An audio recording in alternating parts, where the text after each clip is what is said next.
이 본문에서 우리는 그리스도께서 길을 가시면서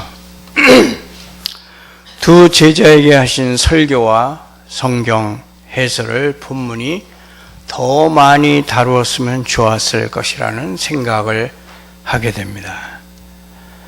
그러나 그리스도께서 두 제자에게 하신 말씀들의 실질적인 내용은 다른 성경 말씀들에 다 나와 있기 때문에 구태여 그럴 필요는 없었습니다.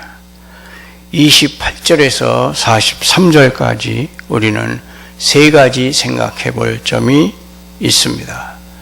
첫째로 28절에서 31절입니다. 제자들이 부활하신 예수님을 알아보았습니다. 두 제자가 그리스도의 말씀에 매료되어 정신없이 듣다 보니 목적지에 너무 빨리 도착했다는 생각이 들었습니다. 그들은 거기서 묵어가기로 이미 계획했던 것으로 보입니다. 그들은 주님께 함께 묵어가자고 강권합니다.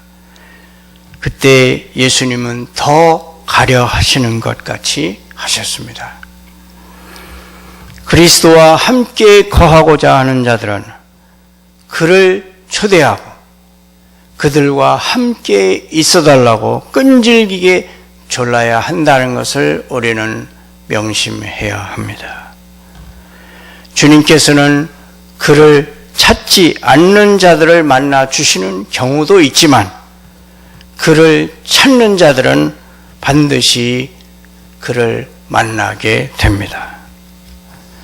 주님으로부터 우리가 멀어지고 있는 것 같다면 그것은 우리에게 다시 한번 끈질기게 주님을 초대하라는 신호입니다. 그들은 강권하였습니다. 그리스도께서는 그들이 받은 은혜를 더욱 풍성하게 하고자 하는 자에게 더 많은 가르침과 위로를 기꺼이 주시고자 하십니다. 그는 약속하시기를 누구든지 문을 열면 내가 그에게로 들어가리라고 하십니다. 30절, 31절에 그리스도께서는 두 제자에게 자신을 나타내셨습니다. 그들은 앉아서 식사할 때에 그가 주님이 아닌가 의심하기 시작하였고 그가 주님께서 제자들 가운데서 하시곤 했던 대로 똑같이 행하시는 것을 보고서 마침내 주님이신 줄을 알아보았습니다. 이번은 단지 평범한 식사에 불과하였습니다. 우리도 어디를 가서 식사를 하든지 비록 음식이 형편없고 초라할지라도 그리스도를 식탁의 상석에 앉으시게 하고 이 음식을 그가 우리에게 은혜로 주신 것으로 여겨서 그의 영광을 위하여 먹고 마시며 그가 우리에게 떼어주신 것을 기쁘고 감사한 마음으로 받아야 합니다. 이때 즉시 그들의 눈이 밝아져서 그가 누구인지 보게 되고 주님인 줄 알아보게 되었습니다. 이것은 신체적 이상 현상이 아니라 하나님이 역사하신 일임을 나타냅니다. 그리스도께서 그들에게 성경을 풀어주셨습니다. 왜냐하면 성경 말씀은 그 안에서 그리스도를 부지런히 찾는 자들에게 그에 대하여 증언해 주는 말씀이기 때문입니다. 그리스도께서는 상에서 그들을 만나 주셨습니다. 그는 떡을 떼실 때에 그들에게 자신을 더 나타내셔서 그들로 하여금 그를 알아보게 하셨습니다. 이 일은 바울의 회심 때와 같이 그리스도께서 그들의 마음의 눈을 열어주시고 그 눈에서 비늘을 벗기실 때에 완성됩니다. 그리고 나서 그리스도는 곧 사라지셨습니다. 그는 그들의 눈으로 볼 수 없는 모습으로 변하셔서 그들의 눈에 띄지 않게 되셨다는 해석도 가능합니다. 두 번째로 32절에서 35절입니다. 제자들이 소식을 전했습니다. 그들은 그리스도와 나눈 대화가 그들에게 어떤 영향을 주었는지를 돌이켜 보았습니다. 32절에 그들이 서로 말하되 우리 속에서 마음이 뜨겁지 아니하더냐 말했습니다. 그들은 설교자가 누구인지를 모르고 들었지만 그 설교가 힘이 있다는 것을 새삼 발견하게 되었습니다. 그 설교는 모든 것을 그들에게 아주 명백하게 분명하게 해주었고 게다가 거룩한 빛과 더불어서 거룩한 열정을 그들에게 가져다 주었습니다. 그들의 마음은 경건하고 헌신적인 사랑에 불이 점화되어서 활활 타오르게 되었습니다. 그들의 믿음이 다시 견고해지자 이제야 그들은 그들과 내내 대화를 나누었던 분이 바로 예수님이라는 것을 마침내 진정으로 알게 되었습니다. 33절에 두 제자는 예루살렘에 있는 형제들에게 이 소식을 전했습니다. 그들은 그리스도를 만난 기쁨에 너무도 날아갈 것 같아서 저녁 식사가 끝날 때까지 기다리지 못하고 날이 어두워졌음에도 불구하고 곧 그때로 일어나 예루살렘을 향하여 전속력으로 되돌아갔습니다. 그들은 적어도 그 밤을 엠마오에서 보낼 계획이었던 것으로 보이지만 그리스도를 만나 뵌 지금에 와서는 두려워하고 있는 제자들에게 이 좋은 소식을 전해 주어서 하나님께 받은 그 위로로서 그들의 신앙을 굳게 세워주고 그들의 슬픈 마음을 위로해 줄 때까지는 잠시도 쉴 수가 없었습니다. 두 제자는 주님께서 부활하셨다는 사실로 인하여 기쁨이 충만하였고 이 기쁨을 다른 형제들과 나누기 위해서 그들에게 가야 했습니다. 두 제자가 형제들에게 갔을 때 그들이 동일한 주제를 놓고 얘기하면서 그리스도의 부활을 보여주는 또 하나의 증거를 거론하고 있는 것을 보았습니다.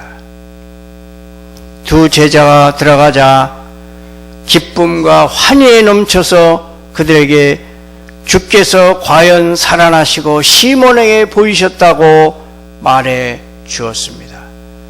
고린도 전서 15장 5절에도 베드로가 다른 제자들보다 앞서 부활하신 그리스도를 만났다는 것을 말하고 있습니다. 주님께서는 그의 사자들의 말을 확증해 주기 위해 여자들에게 나타나신 바로 그날에 베드로에게 나타나셨습니다. 복음서에서는 베드로에게 나타나셨다는 말은 언급을 하지 않고 있습니다. 베드로는 이 일을 형제들에게 말해 주었겠지만 여기 본문을 보면 베드로는 그 일을 떠벌리며 자랑하지 않았고 다른 제자들이 크게 기뻐하며 주께서 과연 살아나셨다고 말한 것으로 되어 있습니다. 부활하신 그리스도께서 여자들에게만이 아니라 시몬에게도 나타나셨기 때문에 이 일은 더 이상 논란이나 의심의 여지가 없었습니다. 두 제자는 그들이 본 것을 말함으로써 부활의 증거를 더 제시하였습니다. 35절에 두 사람도 길에서 된 일을 말하더라. 또한 두 제자는 예수께서 떡을 떼심으로 마침내 자기들에게 알려지신 것도 말하였습니다. 그리스도께서 축사하시고 떡을 떼어 그들에게 나눠주실 때 하나님은 그들의 눈을 열어서 그리스도를 알아보게 하셨습니다. 그리스도의 제자들이 각자 보고 경험한 것을 서로 비교해보고 각자가 아는 바와 느낀 바를 서로 나누는 것은 진리를 발견하고 견고하게 해나가는데 대단히 유익하다는 것을 우리는 명심해야 합니다. 세 번째로 36절에서 43절입니다. 제자들이 놀라고 기뻐했습니다. 37절에 그리스도께서 그들에게 나타나시자 그들은 무척 놀랐습니다. 그리스도께서는 아주 적절한 때에 나타나셨습니다. 그들은 그의 부활을 보여주는 증거들을 놓고 서로의 견해를 나누고 있었기 때문입니다. 먼저 그리스도께서 그들을 위로하십니다. 너희에게 평강이 있을지어다. 그리스도께서 고난받으실 때 제자들은 그를 냉정하게 버렸지만 그리스도께서는 그들이 처음으로 함께 모이자마자 그들을 보려고 찾아오셨습니다. 왜냐하면 그리스도는 우리가 행한 대로 우리에게 갚으시는 분이 아니기 때문입니다. 이렇게 그리스도께서는 이 천마디의 말씀을 통해서 베드로가 그를 부인한 것에 대해서 베드로와 다투거나 그를 버리고 도망한 것에 대하여 다른 제자들에게 따지기 위해서 오신 것이 아님을 나타내시고자 하셨습니다. 그리스도께서는 그가 그들을 용서하셨고 그들과 화해하셨다는 것을 나타내기 위하여 오셔서 평안을 말씀하셨습니다. 또한 37절에 그리스도께서 나타나시자 그들은 무서워했습니다. 그들은 그 보는 것을 영으로 생각하여, 즉 다시 말하면 귀신으로 생각하여 무서워했습니다. 이것은 그리스도께서 아무 인기척도 없이 그들에게 오셨고 그들이 알아차리기도 전에 그들 가운데 서 계셨기 때문입니다. 그들은 부활하신 그리스도를 실제의 몸을 입지 않은 영으로 여겼던 것입니다. 우리가 여기 감각과 물질의 세계에 있는 동안에는 영이 그 본성을 바꾸어서 우리의 눈에 보이게 되고 우리와 대화를 나누게 되면 우리는 무서워할 수밖에 없습니다. 그리스도께서 하신 말씀을 듣고 그들은 또한 크게 기뻐하고 만족하였습니다. 먼저 그리스도께서 이유 없이 두려워하는 것에 대하여 그들을 책망하십니다. 38절에 어찌하여 두려워하며 어찌하여 마음의 의심이 일어나느냐. 우리가 두려워할 때는 언제든지 우리에게 해로운 의심들이 마음에 일어나기 쉽습니다. 때로는 우리 마음에 일어나는 의심 때문에 두려워하게 됩니다. 때로는 두려워하기 때문에 마음에서 의심이 일어나는 경우도 있습니다. 마음속에 슬픔과 두려움이 있는 자들에게는 하나님을 욕되게 하고 스스로를 불안하게 만드는 의심들이 마음에서 일어나게 됩니다. 우리의 마음을 불안하게 만드는 의심들은 대체로 그리스도에 대한 우리의 오해로부터 생겨납니다. 제자들은 여기서 그리스도를 보고서 영을 보았다고 생각하였기 때문에 두려워하게 된 것입니다. 그리스도께서 그의 성령을 통해서 우리로 하여금 죄를 깨닫게 하고 우리를 낮추시고 계실 때, 또한 그리스도께서 그의 섭리를 통해서 우리를 연단하시며 바꾸시고 계실 때 우리는 그가 우리를 해치려는 것으로 그를 오해하여 두려워하게 됩니다.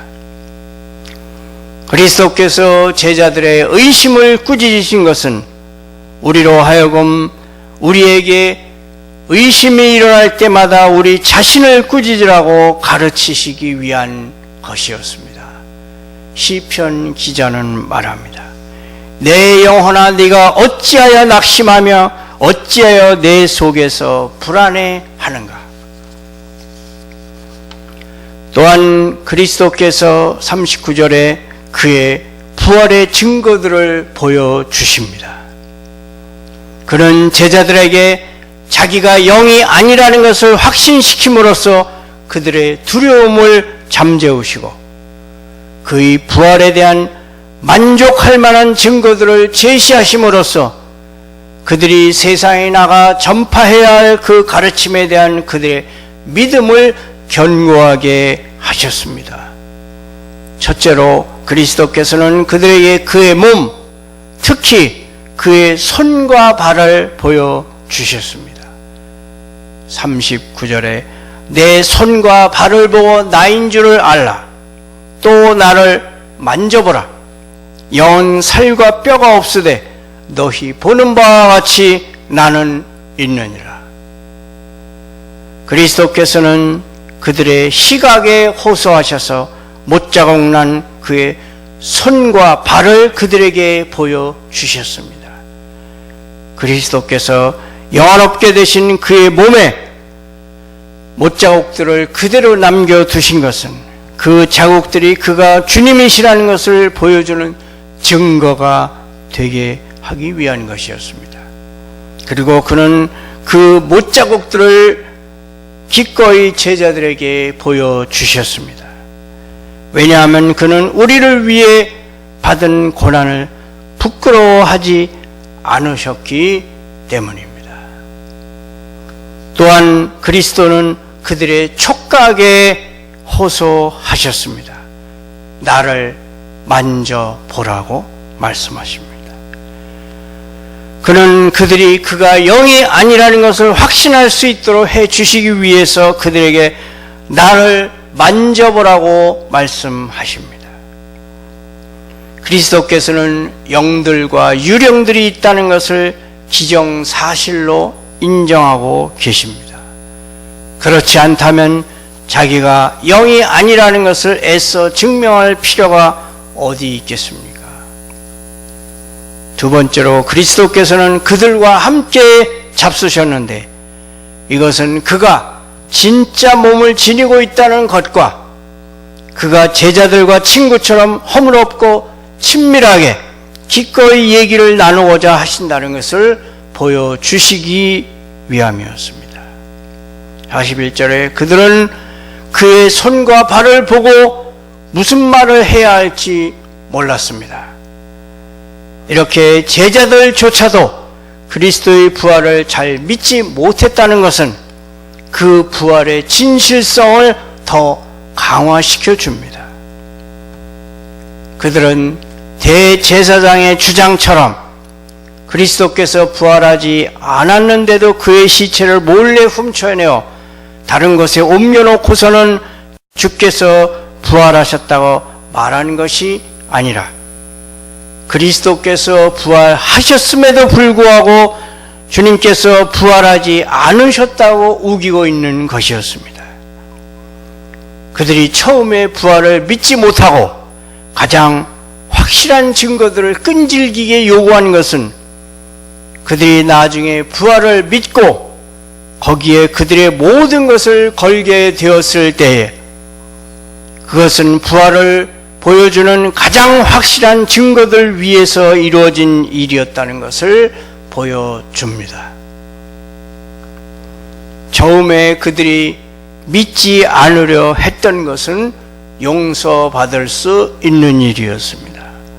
왜냐하면 그들이 믿지 못한 것이 그들에게 제시된 증거들을 무시한 데서 비롯된 것이 아니기 때문입니다. 첫째, 그들은 요셉이 살아있다는 소식을 들었을 때 야곱이 보였던 반응처럼 너무 기쁨으로 아직도 믿지 못했습니다. 그것은 너무나 기쁜 일이어서 그들에게 사실로 믿기지 않았기 때문입니다. 둘째로, 그들은 놀랍게 여겼습니다. 그 일은 너무나 기쁠 뿐 아니라 너무도 엄청난 것이었기 때문에 그들은 성경의 예언과 하나님의 권능도 잊어버린 채 그 일이 사실이라는 것을 믿을 수가 없었습니다. 마지막으로 그리스도께서는 그들에게 더욱 큰 확신과 믿음을 주시기 위해서 그들에게 먹을 것을 달라고 하셨습니다. 사실 그는 이제 부활하신 상태였기 때문에 예전과는 달리 그들과 함께 똑같이 먹고 마시며 대화하는 것이 부적절한 것이었지만 그들은 그에게 구운 생선 한 토막을 드렸습니다. 이것은 조촐한 식사였습니다.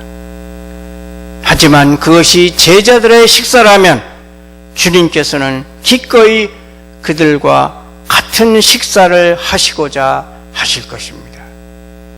왜냐하면 아버지의 나라에서는 그들이 아버지와 동일한 식사를 하며 그의 나라에서 그와 함께 먹고 마실 것이기 때문입니다. 주님은 우리에게 말씀하십니다. 누구든지 내 음성을 듣고 문을 열면 내가 그에게로 들어가 그와 더불어 먹고 그는 나와 더불어 먹으리라. 항상 주님과 더불어 먹고 교제하는 우리가 되기를 축원합니다.